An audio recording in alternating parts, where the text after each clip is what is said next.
Podcast City Network.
You are listening to The Rip Griffin Show. Make sure to subscribe to the show on all the major podcast platforms. Here's your host, Rip Griffin. Hey, what's going on, guys? I was hoping to come to you at the end of the White Sox Astros game with good news, hoping that the Astros had clinched the ALDS and were on the way to their fifth straight consecutive ALCS appearance.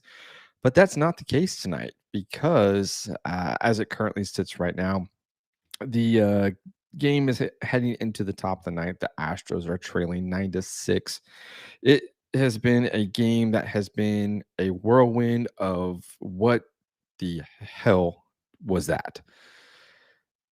MLB, you have a problem, and it's not anything that actually it is it. Yeah, you know what? Your umpire crews suck. I'm just going to be that blunt, that honest right now, because I really think that MLB needs to take a look at everything that these umpires are doing. I'm going to kind of dive into that here in just a second because there are a lot of things in this game that should have been called strikes, that should have been called strikeouts, that should have been called interference. You can call it like that, but things were missed. And that's the frustrating part about this because this was a game that with if these situations had not taken place, we might be talking about a completely different ball game.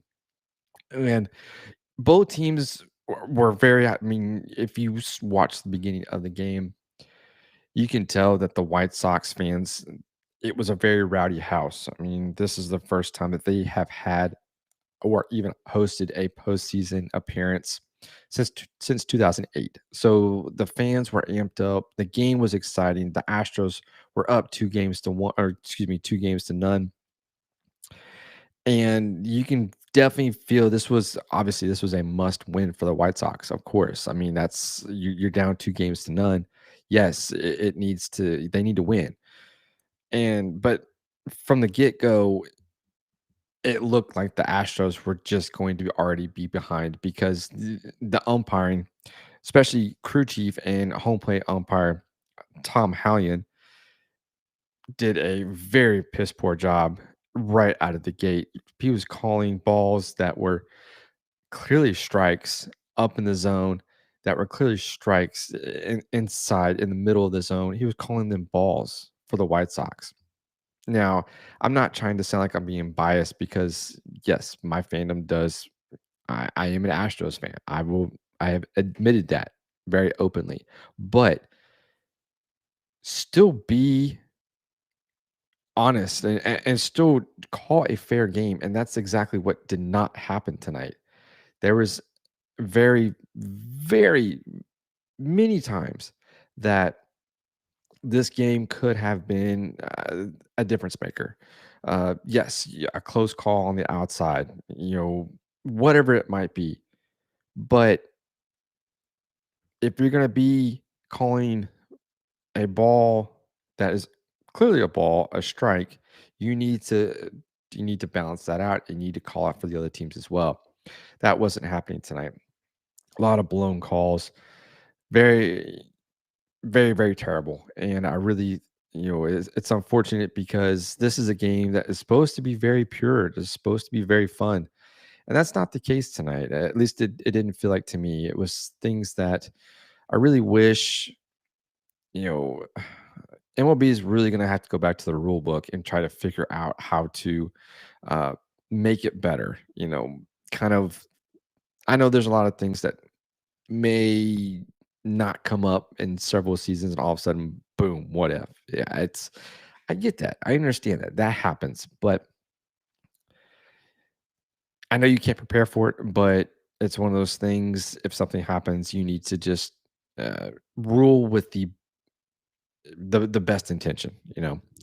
But let's kind of jump into the game real quick because as it clearly sits, it's still 9-6 White Sox. It's in the bottom of the eighth right now. So, but the White Sox got on the board early in the bottom of the first on the Eloy Jimenez single to center, which brought in Tim Anderson. So the White Sox were quickly up 1-0. Luis Garcia was on the mound for the Astros, and he was, for the most part, there were some other calls too on the Astros side that I will get into him in just a second. But Luis Garcia looked a little shaken up. I mean, he was still he got out of the innings that he needed to give up. He just gave up just the one run there in the bottom of the first. But going into the top of the second, Kyle Tucker doubled, which brought in Carlos Correa and Jordan Alvarez, which the Astros took the lead. It was then 2-1. In the bottom, also in the top of the second as well, Jake Myers singled to left, which brought in Kyle Tucker. So the Astros were already up 3-1 going into the third inning. So then going into that top of the third inning, Kyle Tucker homered to left on a 2-run homer, which brought in Carlos Correa. The Astros are already up 5-1. The wind, the atmosphere there at Guaranteed Rate Field was completely taken out.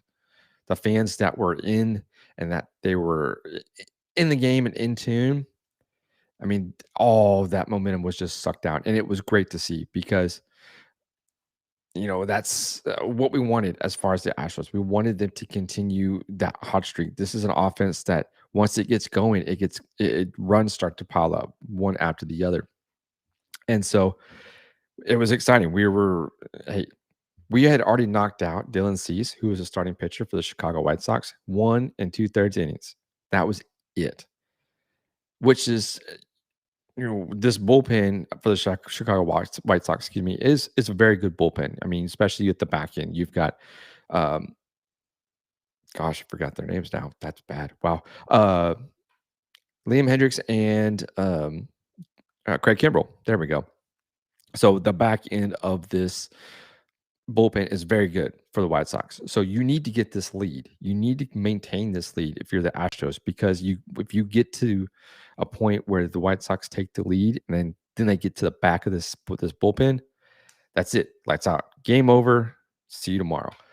And so how it felt was that's where it was going. The Astros had got to their bullpen early, maintained the lead. That's all you had to do, just maintain the lead. But that didn't seem to happen because in the bottom of the third, Garcia is still in the game for the Astros. He's facing Yasmani Grandal. Grandal is ahead in the count, 2-0. Dusty Baker comes out and pulls. He takes Luis Garcia out of the game. Why? Why would you do that? Why would you take him out of the game? He is he's down 2-0, okay? Let the man finish pitching to Grandal. So what happens? He brings in Yimi Garcia, who's already going to be down. He's already at a disadvantage already because he's already down two balls, no strikes to Grandal. And what happens? Grandal hits a homer to left. 2-run homer. Brought in Luis Roberts. So now the White Sox are down 5-3. In the game, it's still in the bottom of the third inning. Garcia for the White Sox homers to center. 3-run homer. Brings in Johan Mancada and Gavin Sheets. And next thing you know, the score is 6-5 White Sox. So this is where things kind of start to get a little bit crazy in this game because, like I mentioned, the umpiring crew sucked. I'm sorry, there were some poor uh, balls and strikes that were called. It's crap. But anyways, going back into the top of the fourth, Alex Bregman scored on a single, which brought in Jose Altuve and Michael Brantley. So the game is now tied 6-6. So this is where everything starts to unravel. Is in the bottom of the fourth. So Jose Abreu singled in the center, which brought in Tim Anderson. Luis Robert goes to third.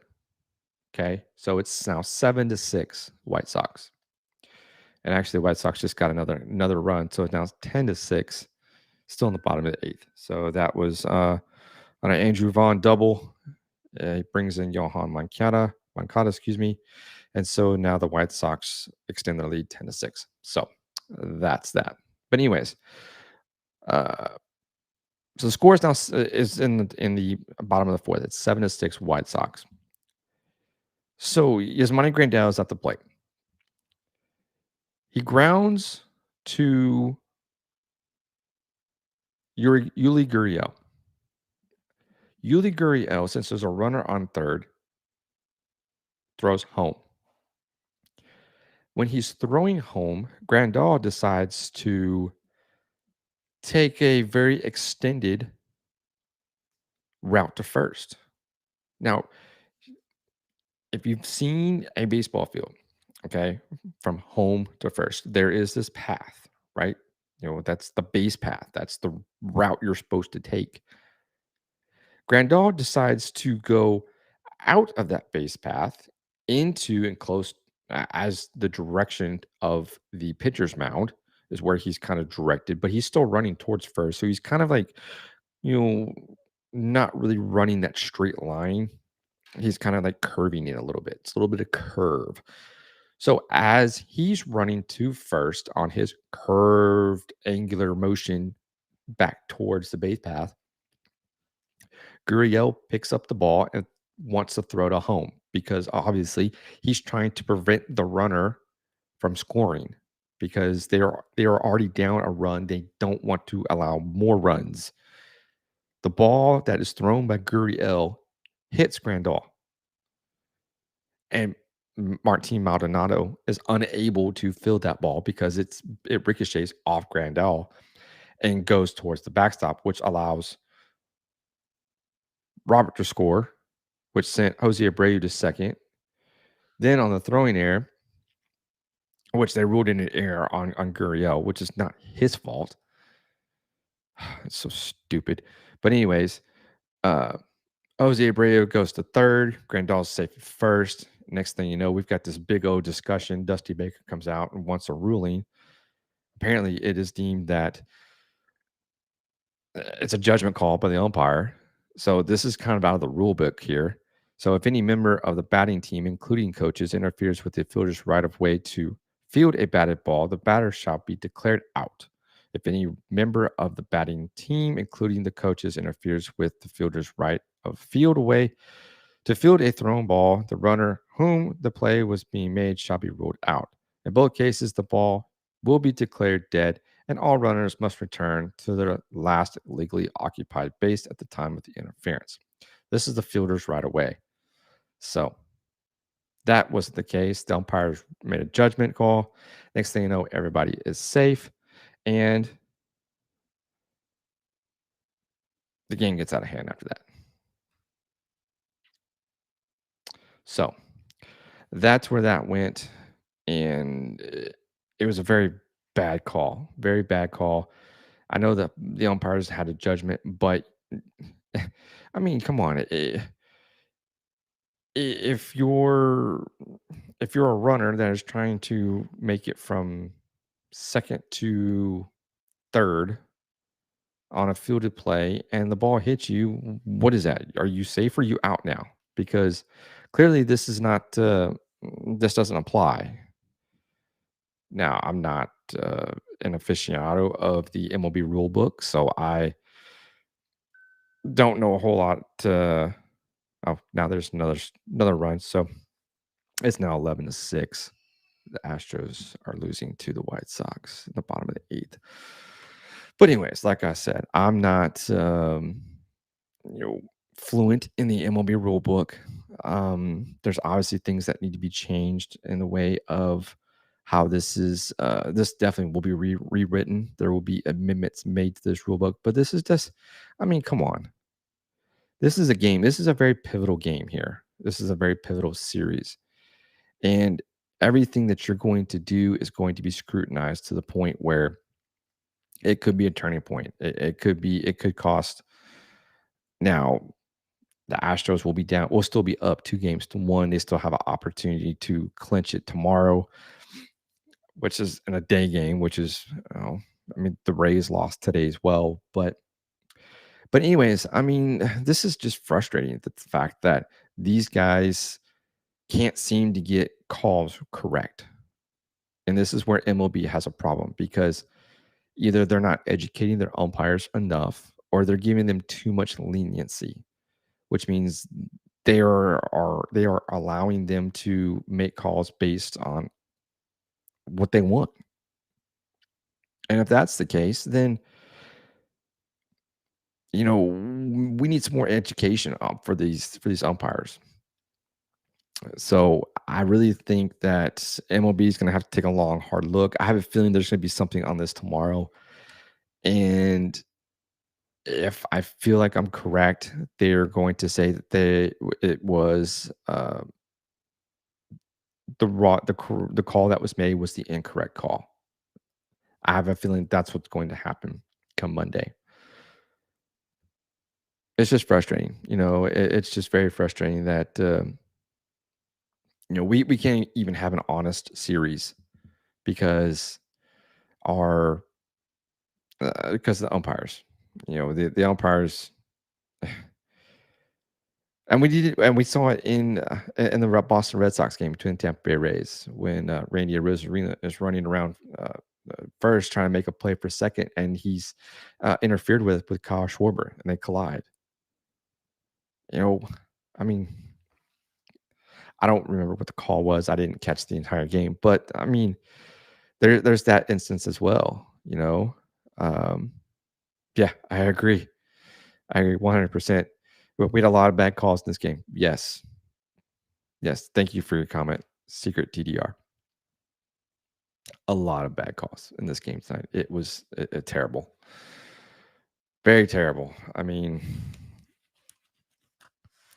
it was very head scratching. And I know I'm just rambling on here, but I'm pissed. I'm frustrated. I really am because it's been the ongoing issue all season long with these umpires. I get it. It is the most thankless job in Major League Baseball because you either get it right or you get it wrong. And sometimes you get praised and you get patted on the back, say, hey, great game. You called a great game. And a lot of times it's like you get guys like Angel Hernandez behind the plate. This guy, what's his name again? Tom Hallion. Yeah, guys like this that don't call correctly. And I know it's kind of hard to pick up on a 100-mile-an-hour fastball. But, I mean, maybe it's time for robo-umps. Yeah, I'm going to leave it right there. Robo-umps. It's coming. Watch. It will come. So, but that's my frustrations. I'm frustrated because, yeah. Gosh. Yeah, I remember this type of situation with the Grandal. I'll close with this, but in 2019, the World Series, there was a play where a runner left the base path, came back into the base path, and interfered with. It was a Nationals player, actually. I don't remember who it was. No, it wasn't Howie Kendrick. But anyways, interfered with Yuli Gurriel, and he couldn't catch the ball. The ball went into the outfield. It was Game 7. I think it was Game 6, maybe. I don't remember. It's been so long ago. But yeah, that's exactly what happened. So it changed the outcome of the World Series. This play here tonight changed the outcome of this game. And I think Major League Baseball is going to be reviewing it. So come tomorrow. But yeah, right now I was hoping to, like I said, I was hoping to come to you live and hope that the Astros were headed to the American League Championship Series for the 5th consecutive year, but it looks like that's going to be on hold until tomorrow. Hopefully, fingers crossed. Game 4 tomorrow. It's going to be an afternoon game, about 3:37. I think it's the time, Central Time. So, but that's going to be it for this episode. Frustrated, but you know what? Tomorrow's a new day and another opportunity for the Astros to clinch that division. So, but that's it for this episode. Remember, you can call into the show if you have any questions at any time. That number is 210-263-3253. Or, of course, you can always leave me a voicemail or email, whatever. Drop me a DM. Hey, I just asked for a voicemail. But anyways, blah, blah. Anyways, but remember, you can always follow the show at Rip Groom Show on Twitter. And, of course, the show is part of the Podcast City Network. You can head over to podcastcity.net to check out all the amazing podcasts on there. So that's going to do it for this episode, guys. Take care.